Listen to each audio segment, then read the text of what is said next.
సూర్య గారు ఇప్పుడు కొత్తగా వెంకీ అట్లూరి డైరెక్షన్లో ఒక మూవీలో యాక్ట్ చేస్తున్నారు. అయితే ఈ మూవీని ప్రస్తుతం సూర్య 46 అని పిలుస్తున్నారు.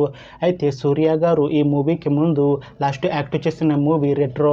అయితే ఈ రెట్రో మూవీ ఈ మధ్య రిలీజ్ అయింది. అయితే సూర్య గారు రెట్రో మూవీ రిలీజ్ తర్వాత కాస్త టైం గ్యాప్ తీసుకొని ఇప్పుడు మళ్ళీ ఈ మూవీలో యాక్ట్ చేస్తున్నారు సూర్య గారు. చూడాలి సూర్య గారికి ఈ మూవీతో అయినా ఒక మంచి హిట్ వస్తుందా లేదా అనేది మనం ఈ సూర్య 46 మూవీ రిలీజ్ అయ్యాక చూడాలి. అయితే ఈ మూవీలో హీరోయిన్గా యాక్ట్ చేస్తున్నారు మమితా బైజు గారు.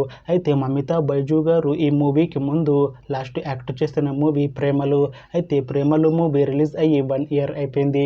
అయితే మమితా బైజు గారు ప్రేమలు మూవీ రిలీజ్ తర్వాత 1 ఇయర్ టైం గ్యాప్ తీసుకొని ఇప్పుడు మళ్ళీ సూర్య గారితో ఈ మూవీలో యాక్ట్ చేస్తున్నారు మమితా బైజు గారు.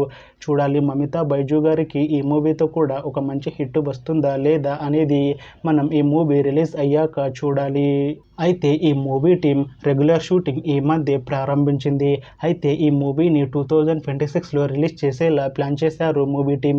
చూడాలి ఈ మూవీ రిలీజ్ అయ్యాక మంచి హిట్ అవుతుందా లేదా అనేది మనం ఈ సూర్య 46 మూవీ రిలీజ్ అయ్యాక చూడాలి. Thanks for watching this video friends. మీకు ఈ వీడియో నచ్చితే ఈ వీడియోని లైక్ చేయండి. ఇంకా ఇలాంటి మూవీ అప్డేట్స్ కోసం ఈ ఛానల్ని సబ్స్క్రైబ్ చేసుకోండి.